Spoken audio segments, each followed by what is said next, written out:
It is possible to get a freelance job with zero job experience, and today we're going to talk about it. Hey everyone, my name is Sinat P. I have been a freelancer for more than 2 years, and during this time, there have been moments when I said, "Oh, I really wish someone could help me with this." So I had to make lots of research. Now that I have somewhat experience, I decided to create this channel to help you guys find out your freelancing opportunities. So if this is something really interesting for you, don't forget to subscribe to my channel, click the bell icon to get notified every time I upload a new video about freelancing. So the previous time I uploaded a new video about getting started as a freelancer, and there have been people who said, yeah, okay, it was easier for you because you already had experience. What about me? I have no experience at all. What can you do? So the first thing that you want to do is to determine what you are good at. This could be really anything, like maybe your hobbies, maybe you are at school or college, university, and there is something you are really passionate about. Maybe you know Photoshop and you think, I could become a good graphic designer. Maybe you like writing and you would become a great content writer. Maybe you like solving problems and you want to become a developer. It's really up to you. The first thing that you have to do is to understand if that's really something you want to do and if you have the skills for that. And one great tip here, if you are a native speaker, this is a good chance for you to start your writing career as a native speaker, because there are lots of people who specifically want native content writers. So this is your chance to become a good specialist in what you are doing. Now that you have already determined what you are good at, next step is to find certifications. Like if you want to become a graphic designer or a digital marketing specialist, what you have to do is to Google certifications. Like if you are like, thanks Captain Obvious, let me tell you this, there are lots of people who get lazy, who think that there is no opportunity, they don't think positive, and all they want to do is to wait for someone to help them. No, this is not how it works. You have to build your career yourself. Go out there, search in Google, ask questions on Quora, go to Reddit and post on Reddit and your skills and ask people how they can help you, what they think you could become with your skill set, and then what certifications can they offer. They have lots of free certifications or lots of free courses, websites that will help you for free. So take this chance, don't get lazy, make your research and find out what you can do, what certification you can take. Another important thing at this stage is to get involved in online communities. If you already understood what you want to become, you want to get involved in a community of people who are already specialists and who can help you become one. Believe me, there are lots of people on the internet who will help you for free with advice or with their personal experience, how they got started, what you want to avoid, what you have to do at the beginning. So go to Reddit, go to Quora, Facebook groups, forums, where you can find people who are already specialists and ask them what you can do. Explain them your situation and get your answers. Besides online communities, what you can do is you can ask your friends if they have anything to offer you. For example, you might have a developer friend or a designer or really anyone in IT or someone who is a freelancer already. Ask them how they got started. Ask them if you can do the same job with your skill set. And this can be really helpful for you. Don't underestimate the power of friendship.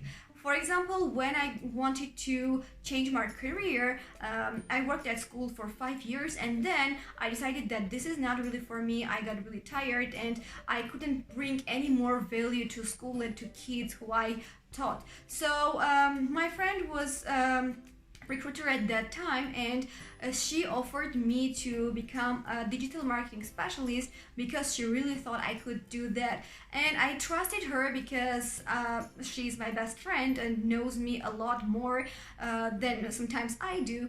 And here I am, 3 years, and I'm a really great specialist due to the chance that she gave me and due to my readiness to work with lower rates, to work like a lot of hours a day and take free certifications. So here I am. with the help of my friend. Go out there, ask your friends if they have anything to offer. What you want to do next is to build a good portfolio. So for this, you have to do something extra. By saying something extra, I mean that you have to be prepared for working with no income. Let me bring you an example. Once I came across a Reddit post, there was a guy who offered his services for YouTubers. He wanted to create YouTube thumbnails, and in return, he wanted to use these thumbnails in his portfolio. And I got really interested in his offer, contacted him, and now me and this guy work together. This is good for me because at this stage I cannot afford to pay someone for this, and I had to do it by myself. Now I have a really good specialist, and it's good for him because he can build his portfolio, and he has my recommendation later on when someone needs a graphic designer or someone just to Photoshop his photos.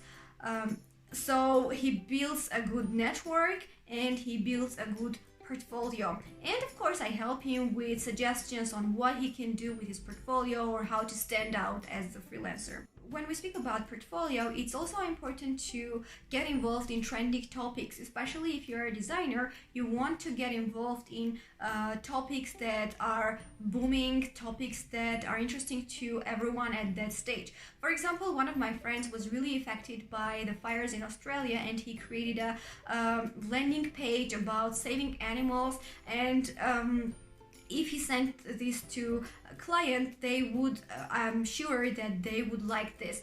I really like it, and the fact that he is ready to do something extra both for his portfolio and both for the nature is really encouraging. So do whatever you can to be in the trending topic and to be a specialist that is really caring, that is really creative and can put his creativity into work. The next thing that I'm going to suggest, you might not really like, but if you want to get started, that's something you really have to take into consideration. This is not something you have to do, this is just a suggestion, but if I just got started, I would do this. What you want to do is to start a free internship or a low-paying job. For internships, there are subreddits where you could ask people if they can give you some internships. And for low-paying jobs, you could go to freelancing platforms, LinkedIn. Again, there are subreddits about hiring, being hired. You could post there that you are a newbie who wants a job experience. I divide the clients into two groups. Clients who are low on budget and are okay to work with a freelancer who is just getting started to give you advice, and clients who don't really have time but have budget, so they want to work with experienced ones. Of course, there are other types of clients I don't want to talk about now, but what you have to know is that you either have to sacrifice your time or your earnings. So decide. I do know people who don't really want to work for lower rates, and they end up being nowhere. Like really, if you are really determined, you have to start somewhere, you have to build a portfolio. And by saying portfolio, I don't only mean that you do some work for yourself or friends. Working with a real client can be really challenging, and you learn a lot. You learn how to negotiate, how to talk to the client. So these are just soft skills that you really need to have. But here you have to be aware of such jobs. For example, lately I came across such a post on Upwork. The title goes, English speakers needed for article writing, no experience needed. And then you see that the budget is $5 and it goes, quick 3,000 word article. Quick 3,000 word article? Like, do you know how much time I have to spend for writing 500 word article or 1,000 word article? Writing a 3,000 word article is not quick. First of all, it requires lots of research, it requires lots of your time, so you are going to spend lots of time. And being paid $5 for 3,000 word article is not something I would do.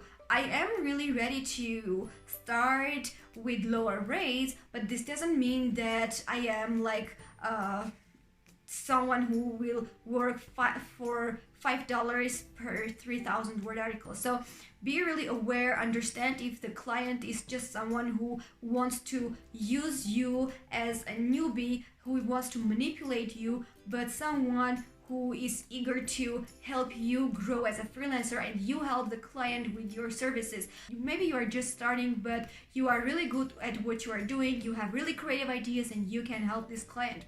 But trust me, you don't want to work clients who have such requirements and who are not willing to pay even the lowest rate. $5 is not something you want to work with. As you get started, I hope these tips are helpful for you. If you have any questions, let me know in the comments below. I will be happy to answer you, and I will make sure to leave some links in the description. Maybe they are helpful for you to find the best platform to ask questions. This is it for today. Thank you. Don't forget to subscribe to my channel, click the bell icon to get notified I upload a new video about freelancing. See you next time. Bye.